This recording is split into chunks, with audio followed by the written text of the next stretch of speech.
following program was provided by an independent producer solely responsible for its content. The opinions expressed do not necessarily represent the views of this station, its staff, board of directors, or underwriters. The following program was provided by an independent producer solely responsible for its content. The opinions expressed do not necessarily represent the views of this station, its staff, board of directors, or underwriters.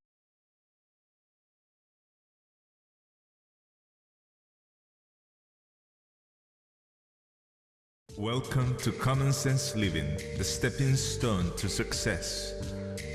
Common Sense Living, where common sense makes perfect sense. Think of Walt Disney. He didn't quit. That's common sense. Like Abraham Lincoln, turn your negatives into positives and your chaos. Common Sense Living, where common sense makes perfect sense. And we are again here in another edition of this fabulous program. And we're going to talk today about the second part, about the seventh-day Sabbath. And we're going to deal with some of the implications and some of the objections to Sabbath keeping that people use. So, Brian, tell me, how's everything going before we talk about the Sabbath? Well, it's a beautiful day. We're starting to get spring coming here now. Again, it's going to get warmer pretty soon. We're going to start complaining about the heat. Oh, no. I don't complain about the heat. I love the heat. Give me 90, 100 degrees in perfect humidity. I'm in my waters. Right. Wow, there's no such thing as perfect humidity. Let me tell you what. For me, the more humid, the better. Trust me. Trust me, the hotter, the better. The hotter, the better. Well, that's a good reminder. When I start complaining because it gets too hot, just remind me of the cold winter we had. I know, I will. I will do that. I will do that. But today, dear friends, we have our second part to this series about the Sabbath, and we're going to deal with some objections that people have about Sabbath keeping.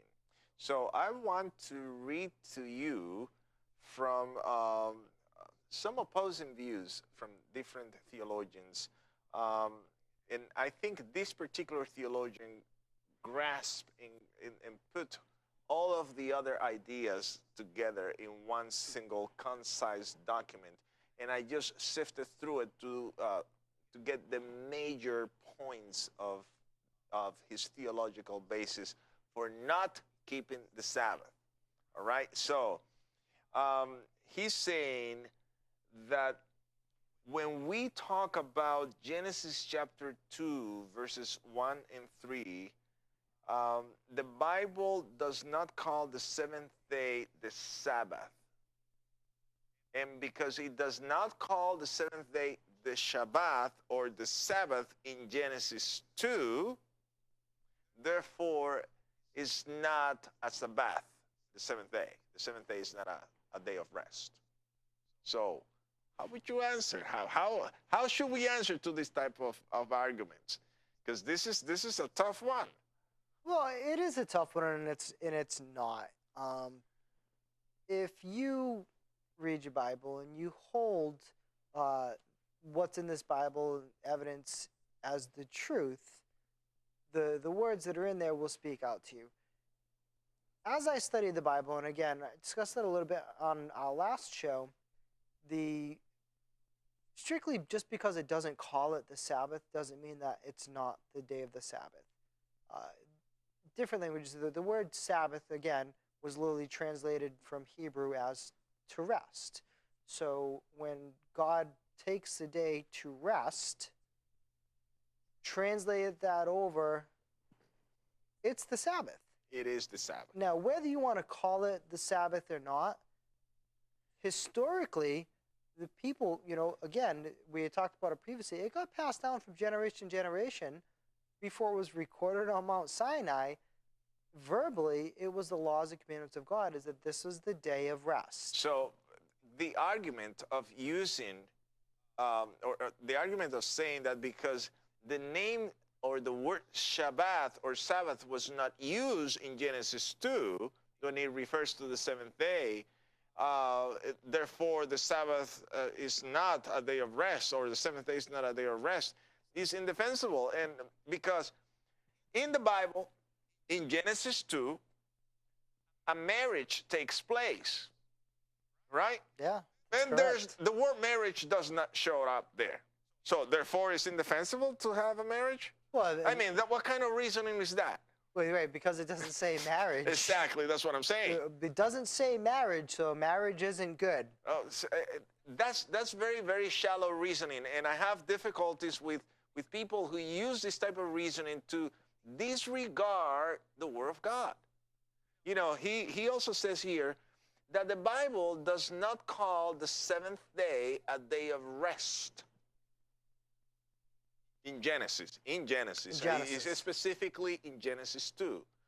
Well, the Bible doesn't call Adam and Eve a family. Were they a family or were they not? And again, you help me out. I mean, I'm trying to sift through this type of reasoning, you know, and compare it to any other thing that is also in Genesis. right. Chapter 2. When you take, for what we have here, let's call it common sense. In this day and age, a husband and a wife, for all intents and purposes, are a family. Are a family. You know, But just the word family the word family doesn't is particularly. not there, and they are not called family in Genesis 2. No, they're not. They're married filing jointly. That's what they are. Married. You make me laugh. Anyway, so my dear friends, that argument of, or those arguments of using that the seventh day is not called the Sabbath, or that is not called a day of rest in Genesis 2, they should bring something better than that. I mean, I'm looking for more meat to the argument, but I can't find it. Well, it kind of reminds me, and this is when I was a young boy. I grew up in a family of 4 children. I had 2 brothers and a sister. And we would go on road trips, and we all sit in the back seat of the station wagon, and it was kind of one of those things. It kind of reminds me of something that we used to do in the back seat. I'm not touching you. I'm not touching you. I mean, it's simple to that sense. It's childish. You know, I'm not touching this paper. There's air molecules compressed between my finger and the paper, so I'm not physically touching it. Right. You know, I mean, you can argue a point. That sounds like Bill Clinton. Yeah, man. it's you can argue it to the point Monica of Lewinsky case, right? invalidity. Oh man. It's ridiculous. It Right. really is. Right. So, but look at this. Listen to this other argument. There is no suggestion or nothing is said about any need for humans to rest on that day simply because God rested on that day. So in Genesis 2, this is in the context of Genesis, the beginning, there is no indication in the text that says that humans needed to rest. Therefore, that's not for us to rest. Well, with all due respect to the people who have this type of argument, let me give you another example from Genesis 2. There's no indication in Genesis 2 where God tells Adam and Eve that he needs to till the garden, right, and work on it. It doesn't say that they need to harvest it. No, it's not like there was no indication that God was, you know, or Adam was actually tending the land. There's no indication that he was tending the animals. It just tells him to do that. And, you know, he's taking care of everything, but there's no indication of harvesting or anything like that. Therefore, I don't know. I have difficulties with this type of reasoning. Well, I don't have difficulties with it. I don't have difficulties with it at all. I mean, I strictly say, when Moses wrote the book of Genesis, I mean, it was literally 2,500 years after it happened. And Moses wrote what was important. He wrote the historical account of things. Because at the same time that Moses was writing that, he also knew that he was going to write a whole nother book that detailed everything else, including the specific laws and the parts of the story that were relevant. Up until then, again, we had talked about this on a previous edition, all of the laws and commandments of God were passed down verbally from one generation to the next. It was a patriarchal. Yeah, it was a patriarch system. Patriarchs. Anyway, but listen to this one. Listen to this one. I want you to pay attention to this one. This one says, because all the days of the week are connected to creation, we cannot say that the Sabbath is special because it's connected to creation. Well, and again, this is one of those things that we kind of already did discuss, but let's bring this back up. The reason for the Sabbath, and again, it is a day of rest and to marvel at creation. And the reason why it's not directly connected to creation is because God didn't want to be connected to, oh, this is the day I made the heavens and the earth, or this is the day I made man, this is the day I made the seas. God didn't want it to be connected to anything else because he didn't want us to have anything else on our mind besides what the day was created for. The day was created for a rest and to have holy communion with God. And that's a day where you're not going to go out and you're not going to tend the fields and you're not going to go handle the animals and you're not going to go do the normal everyday work, and you're going to be able to commune with your fellow family, and you're going to be able to spend time in the presence of God. Absolutely. Now, that's what the intention of the day was for, so that's what we could do with it. So for the people that have this type of argument that you know, all the days are alike and they are all connected to creation, therefore the Sabbath carries no special weight, I just would say, God didn't say that Monday was holy. No. God didn't say that Wednesday was holy. God didn't bless Thursday. God didn't bless Sunday. However, we get a blessing every single day. But he specifically blessed the seventh day. Why? I don't know. We will have to ask him, why did you made the seventh day and then blessed it and then made it holy? You didn't bless any other day. I mean, that's something that we have to ask. So I have my difficulties is when people bring all these type of different excuses without giving a serious thought to the text. Well, a lot of people, they bring the excuses because in this day and age, we've lost our connection to observance of the Sabbath. Right. Now, listen to this one. Well, it is significant that the Sabbath as a command was not given until after sin entered. So what he is implying is the Sabbath was given as a command to keep as a result of sin. But if you are in a state of perfection, there's no sin, there's no need to keep the Sabbath. So how do we answer to that one? That's a tough one, right? It is a tough one. I mean, but you kind of go back to it again. What would you do if you just had to work every single day? You know, and yes, is there an indication in the Bible that Adam worked and Eve worked? There's really no indication that they really worked, but they worked. Because what else are you going to do in your life? Yeah. What else are you going to do? It makes common sense that they had to work. They worked the land. They had to go out and they had to gather food. They had to, tend some animals. I'm sure they had, whatever different animals were around. They had to take care of them.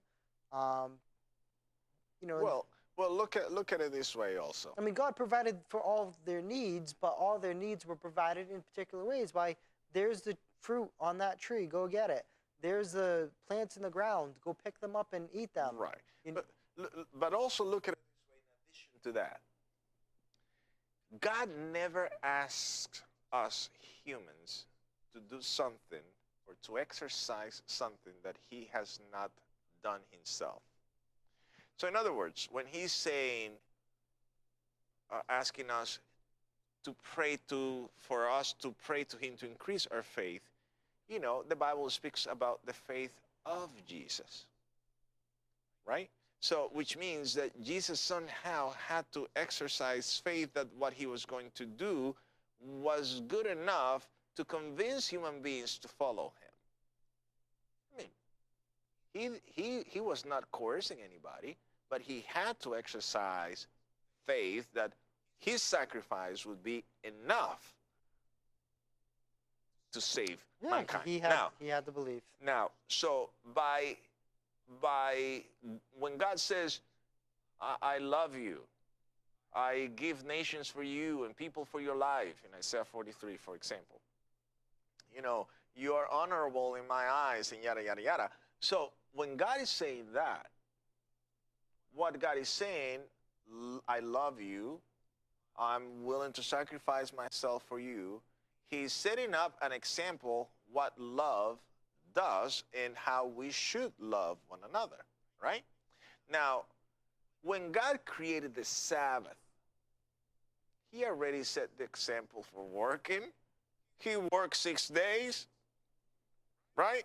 He worked 6 days. So to come here and say that the Sabbath as a day of rest was given because of sin is totally out of my mind.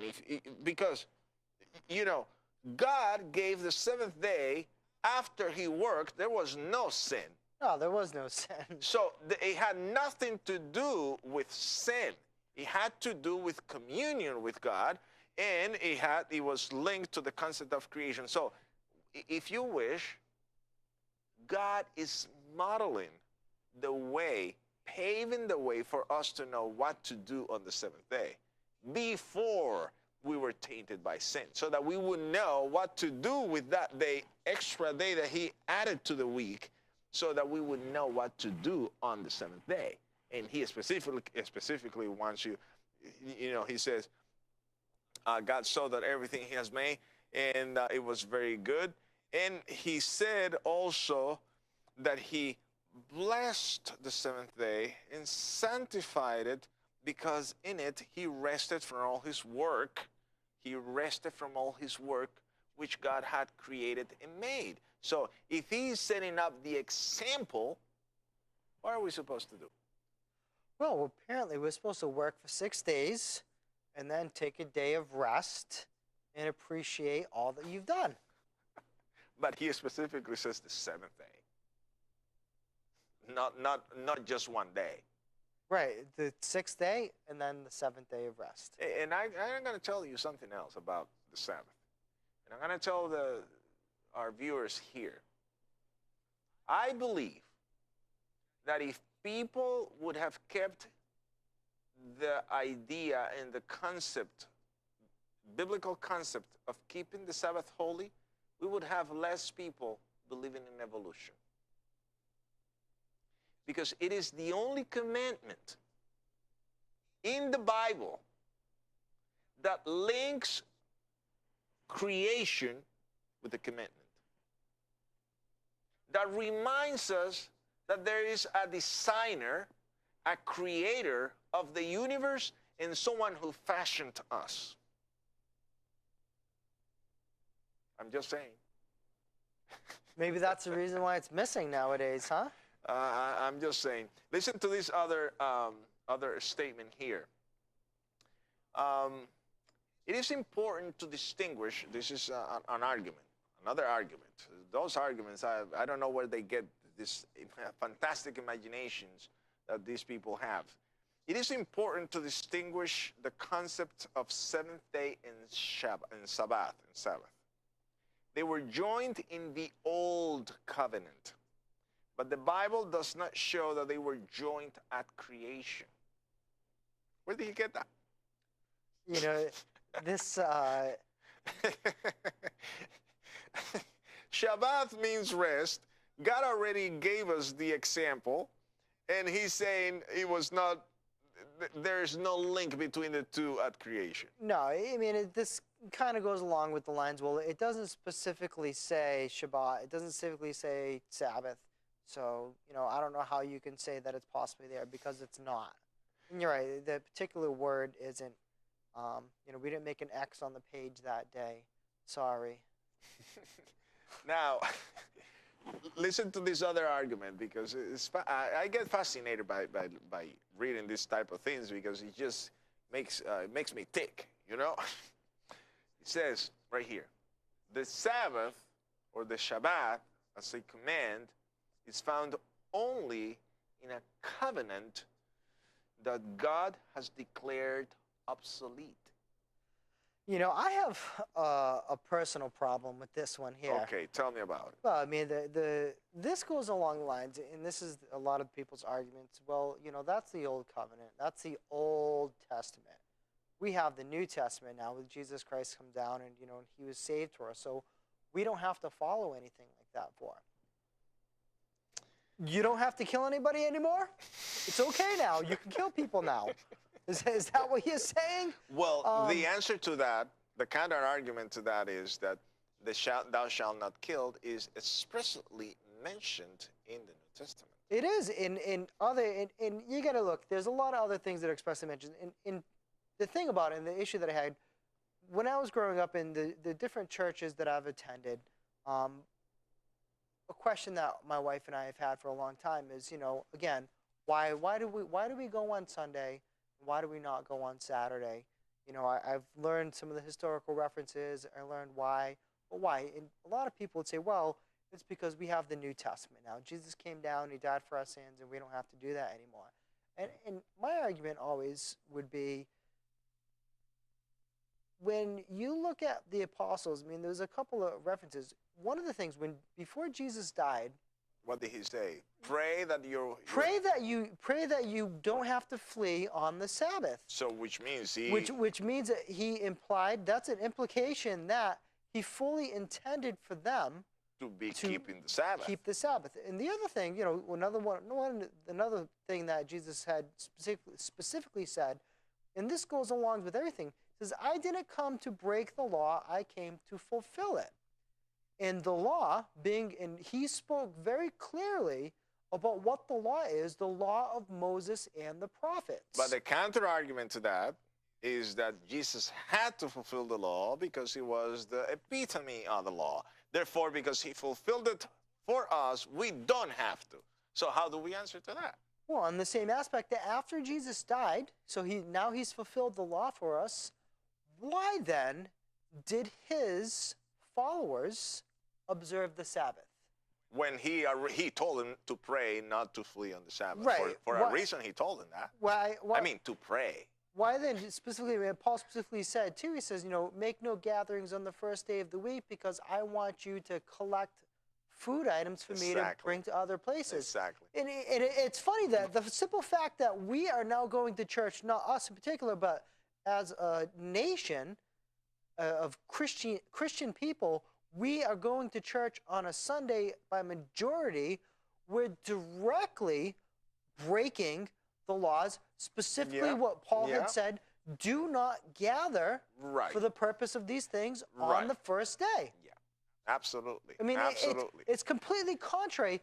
You know, the issue that I have with it is when I've said these things, I pretty much got told, well, you know, I'm the pastor and I studied and I know more than you. When you ask, when I ask the a question and I look at these things and I bring up these points and it doesn't make sense to me. It really doesn't make sense. Right. So, you know, one more thing, because we have about 5 minutes before we wrap this up, but one more argument, and then I'm going to tell a story and how the Sabbath was changed. But here it says, the fourth commandment begins with the word remember. But in Genesis 9:15, remember refers to something that began that very day. This is an argument by inference and English word association. Really? Are you kidding me? You see, the word remember in the Ten Commandments is the only commandment that has the word remembered. There are only 2 commandments that don't have negatives built in it.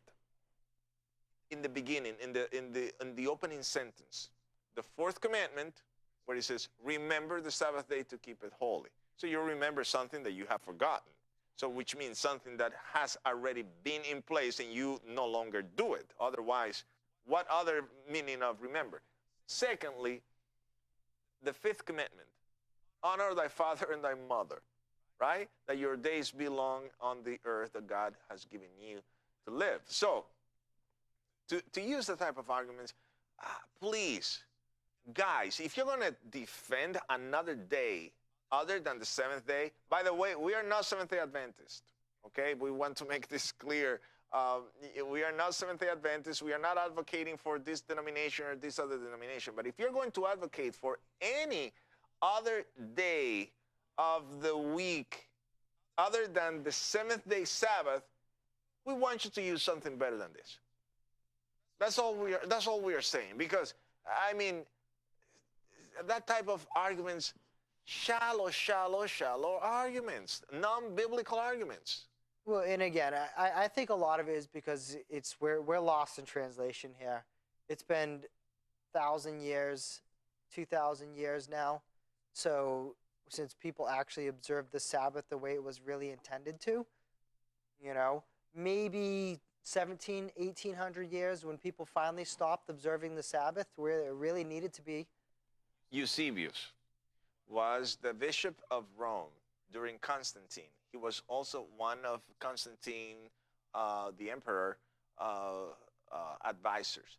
Eusebius hated the Jews. Vehemently hated the Jews. He was a total anti-Semitic, and he wanted to distinguish himself and the church that he, you know, the Christendom that was under his jurisdiction, distinguish themselves from the Jews. So he brought this idea to Constantine. Constantine didn't fall for it, and the closest that Constantine did was he issued a decree giving the slaves freedom a day off, Sunday, the day of the Lord's day, according to Constantine in his mind. Day off was Sunday, you know. So, and then Eusebius was not happy with that. So he called for a meeting of all the bishops. And in the meeting he said, we need to distinguish ourselves from the Jews. So let's call Sabbath a day of fasting, so that we need to pray, and let's start bringing people on Sunday, an alternate service on Sunday. History tells us it took 96 years for the new generation to hate to go to church on Sabbath, Saturday, because they have to fast. Imagine spending the whole day in church like it used to be. I used to spend my whole day in church in my country. Imagine a kid that you cannot eat breakfast, you cannot eat, and you could not eat supper until you got home at sundown. And what about the summer? When sundown is almost at 10 o'clock. Are you kidding me? So, 96 years, and people just hated keeping the Sabbath, while on Sunday they had a big celebration, a lot of food and all that. Just people loved it. And that's how they changed from Sabbath to Sunday. In reality, it took place in the praxis. But my friends, I don't know, Brian, what counsel would you give to the people that are struggling with Sabbath keeping? Well, I would say, really, if you feel that it's something that you should do, you probably should follow your feelings, because you have that thought because you read the Bible, and it says in the Bible this is what we should do. Following the feelings or following the Bible? Well, following your feelings, because why? I feel that I should follow the Sabbath. Okay. Yeah, I haven't done it. So following your feelings, which are following the Bible.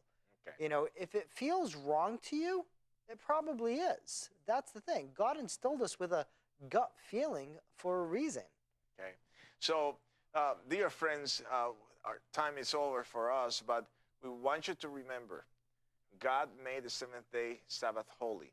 We are not advocating for this denomination or this other denomination.